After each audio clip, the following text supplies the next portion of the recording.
NBC 10 at issue August 23, 2009. Joe Sestak faces the healthcare debate as he seeks the Democratic nomination for U.S. Senate. Where does he stand? What does he think of the president's latest words and the war of words between the right and the left? How does he see his race now against Arlen Specter and perhaps against Republican Pat Toomey? Now on NBC 10 at issue. Good morning. I'm Steve Highsmith. The health care reform debate has exploded like a volcano.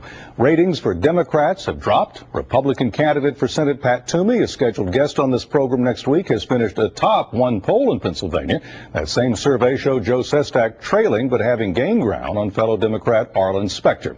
And with me now, nearly 3 weeks into his official run for the U.S. Senate nomination, is Congressman Joe Sestak. Thanks for being here. Appreciate you taking the time. Good to be here, Steve. Welcome back.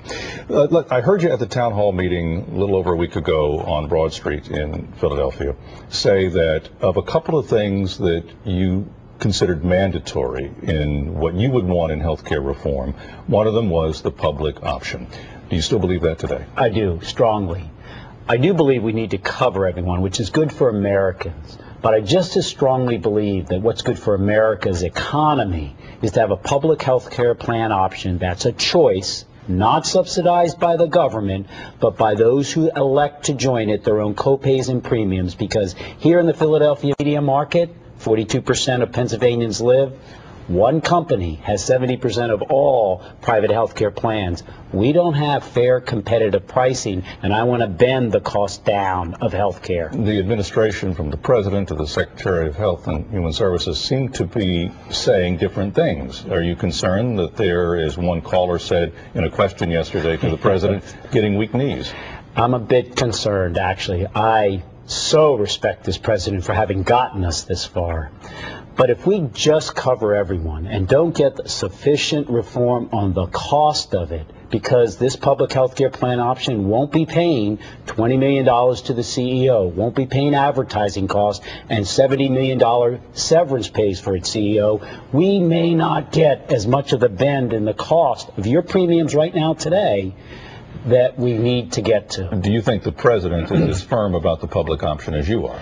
It doesn't sound like it right now. He's calling it an important piece of it, but a piece of it. That said, he is listening to everyone, and I'm concerned about the cost as well as covering everyone. That's why I'm arguing Well, for when you it. look at the health care plan, the Congressional Budget Office says that it isn't paid for, that about two-thirds of it is probably paid for, but a significant third, hundreds of billions of dollars, isn't. Actually, of the House bill that came out of my committee for health care reform, it's zero is not paid for. It actually pays half of it in cost efficiencies in Medicare Advantage and other areas. And second, we did raise the revenues for the other half of the entire reform we do. I want to be clear, did you say, I might have misheard you say zero is not paid for, zero is? Excuse me, 100% is paid for. It adds zero to the deficit. There is, and it would have happened anyway without this health care bill, a 21% cut in Medicare for physicians.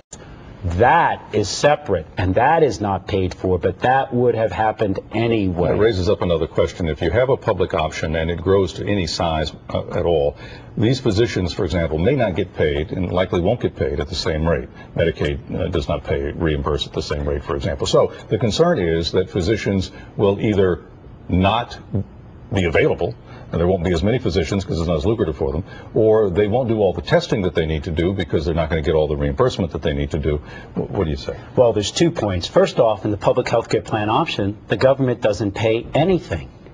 Zero. It's not subsidized by the government. In fact, when that public care plan option, subsidized by the co-pays and premiums, those who elect to join it, turns to the hospital physicians, they must negotiate for the price, like any private health care plan option. But a lot of people are saying that price is not going to be the same price as, say, what a Blue Shield would be. No, actually, we changed that in the House. First, it was going to be Medicare plus 5%, which, no, you have to be on the market just like Blue Cross and Blue Shield. And second, we're going to start rewarding doctors, not for how many times someone visits you, but for the quality of their care, so they could make more. Let's talk about some other things that people don't like about this. They say, or whether it's misinformation or not, right now, by some people's estimates, 40% of Americans are covered by government insurance. They're either government employees, they're military people, they're on Medicaid, yes. Medicare.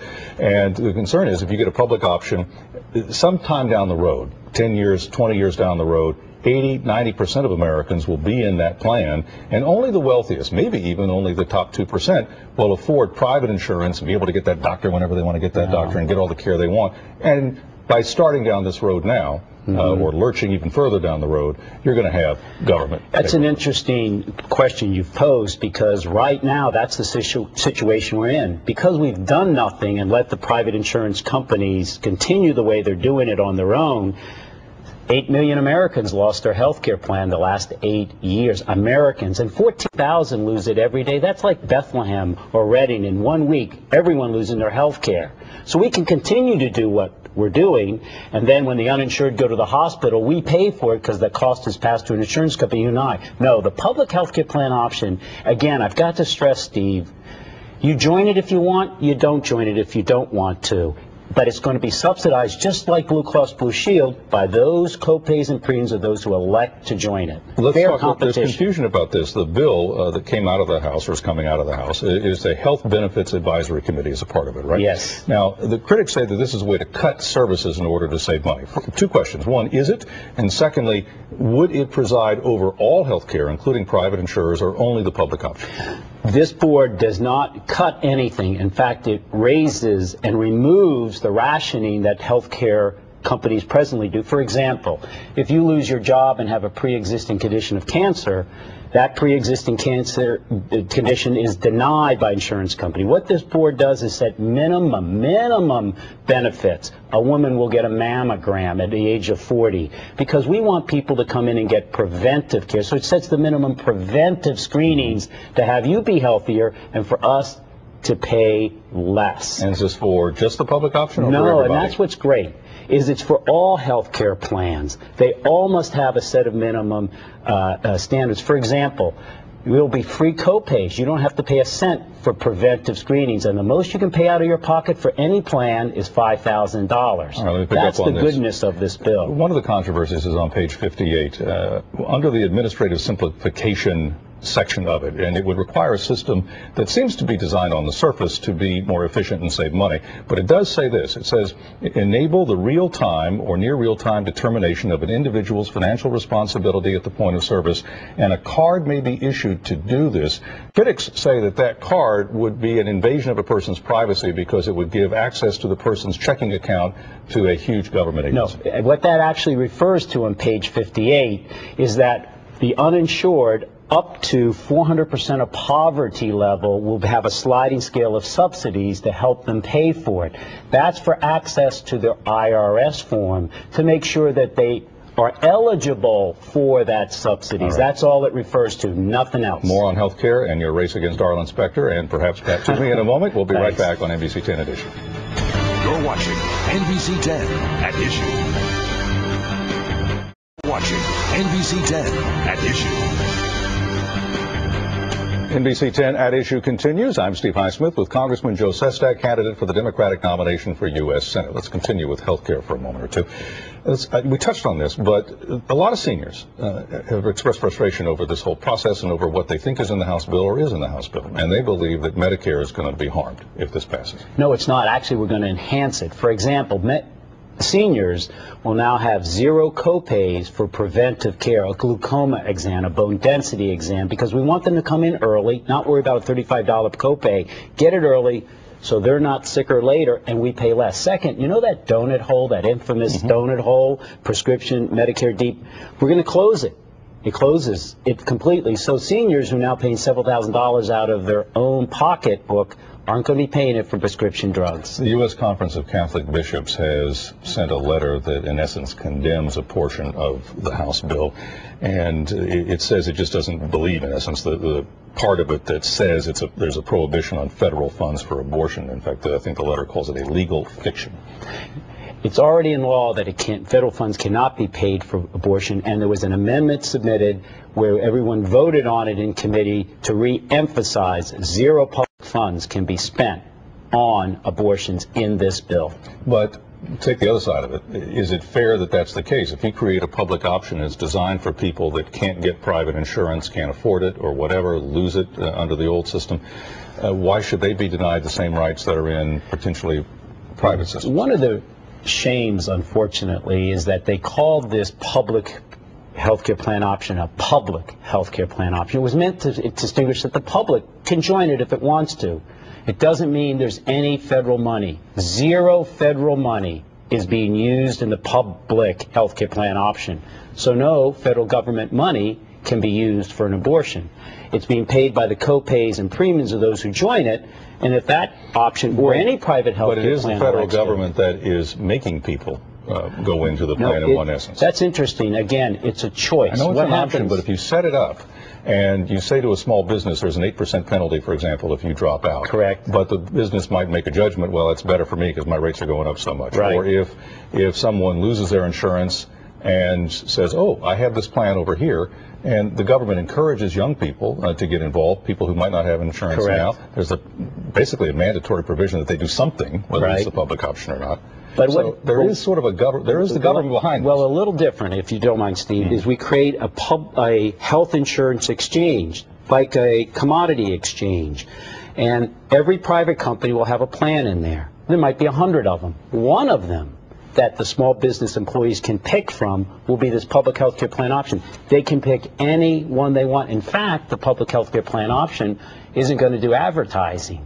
So they just pick which one they want. And they all have a minimum level of benefits that's mandated, and no more out-of-pocket expenses for any of them than $5,000, even if it's catastrophic, and no limits whatsoever of how much can be paid for cancer by the insurance companies. All of them are treated equal. It just doesn't have that administrative overhead for CEOs, and it forces the other companies to lower their prices to compete. All right. Republican Pat Toomey said this of you recently. He said, Joe Sestak is consistent in his views and should be commended for that. And he goes on to say, however, the problem is that his views are far outside the mainstream. Are they? If I believe in health care for everyone, like my daughter had when she had her brain cancer, call me outside the mainstream or inside.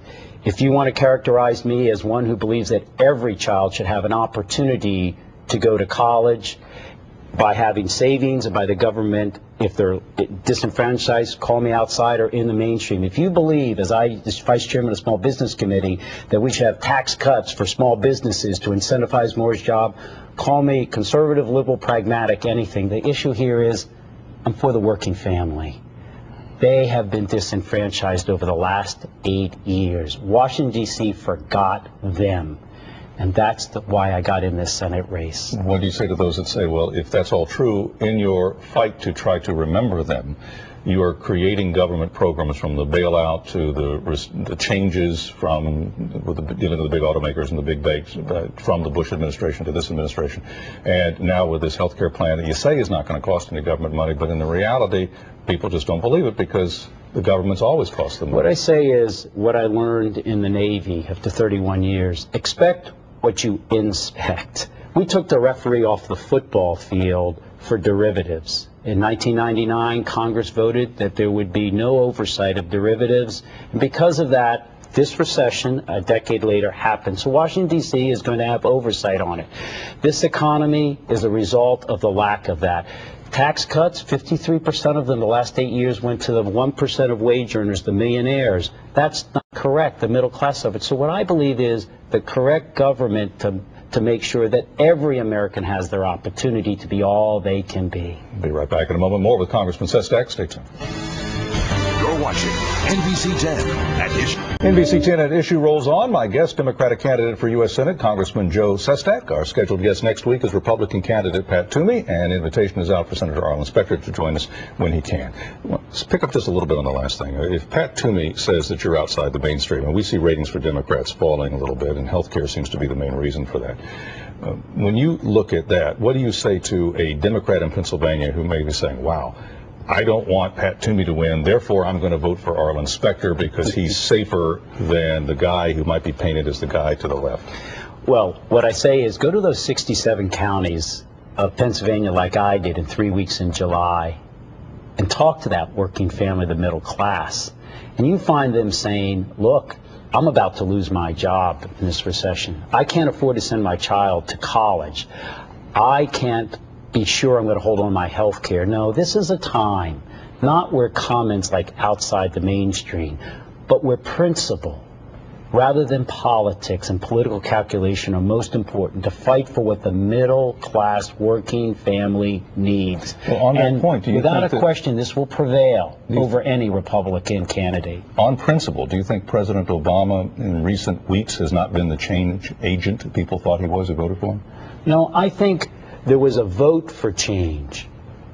But it doesn't just happen. It's hard work. It's why I keep my constituency office open 7 days a week. It's hard work because people have been let down by the Washington, D.C. establishment, giving them this savage recession. It's not their fault. So they have some anxiety right now about Washington doing things right. So this is why we have to work hard to explain things. Because the powers that be, President Obama is coming on September 15th. For a fundraiser for Arlen Specter. Governor Rendell still for Specter. Senator Casey still for Specter. How do you combat that? They know you're in there now. It's not like I might get in there. You're in there, and they're still for him right now. I have yet to go into a VFW post at night or to talk to somebody outside of Wawa and for anyone to ask me, Joe, who do you know? Who's endorsed you? They've all said to me, Joe, what are you going to do? And will you be here on principle tomorrow? This is a time where it's not about endorsements. It's about those working families and middle class that somehow were forgotten by Washington, D.C. We need accountable leadership. In the U.S. Navy, if a ship goes aground, we hold those stewards, those captains who sent it aground, accountable and remove them. That's what this is about, partly. Accountability for that. But it's about leadership for the future, for a new way. And quite frankly, I love winning the vote and the endorsement of the working class. You got the United Steelworkers Local 10 endorsement this week. You got the endorsement of the Council for a Livable World, I believe. What did the Livable World endorsement mean to you? It meant that they, whose values I share, feel that I also can be a leader, as they said, in the area of re-engaging in the world with the power of our ideals, the power of our diplomacy, the power of our economy, before using our military as the first resort. Well, I want to pick up on that. You said in that speech that you gave after that, nearby, you said, we must recognize that increasingly there will be no military solution to the problems of the 21st century. That in by itself is interesting. Does that mean that we can greatly reduce the size of the U.S. military? First, that statement, as I also said, is military stop a problem. They can't fix a problem. That's where you, as in Germany, we stopped the problem. To fix that Great Depression afterwards, we had to be involved. The military is very good.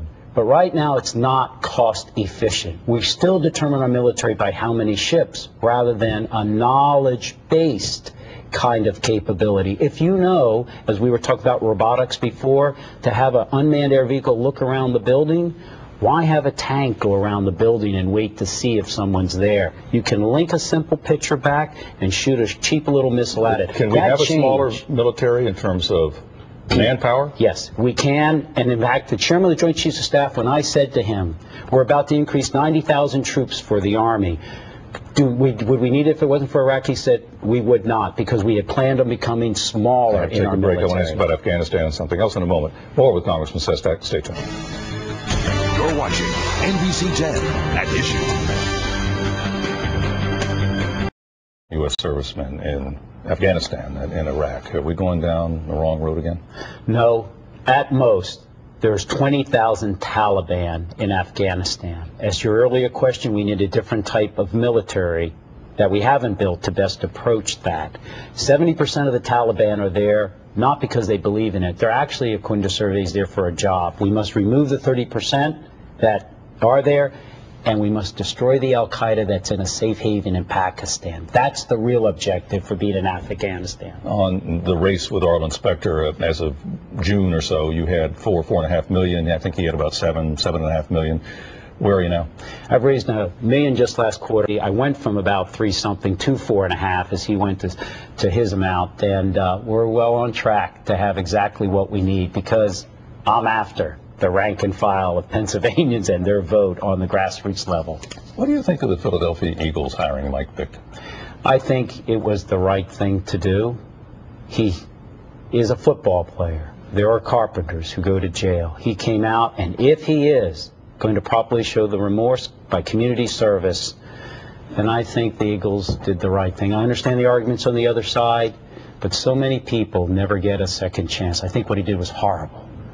But I also don't think we should foreclose the livelihood that he had if he takes the next step of community remorse and activity. On Senator Arlen Specter and his questioning of then nominee for Supreme Court Justice Sonia Sotomayor, do you take anything from that?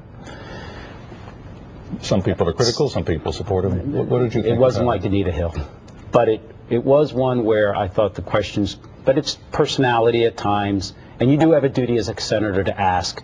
I didn't take too much out of it. It was a little harsher than I would have expected, but that's personality driven, and it's not policy, and he has a responsibility to ask tough questions. You obviously are giving up your seat, not leaving early, but not going to run for re-election in the 7th Congressional District. Do you have a favorite? Are you going to endorse anybody? No, just like Ed Rendell helped anoint, and I understand he's no one Arlen Specter. My belief is there shouldn't be any kind of anointments. That's not the American system. And so let's have good candidates fight it out. I'll leave it there, Congressman. Thank you very much. Good luck on the campaign trail. Thanks a lot. That's it for this edition of NBC 10 at Issue. I'm Steve Highsmith. Thanks for joining us. Enjoy your Sunday and have an interesting week.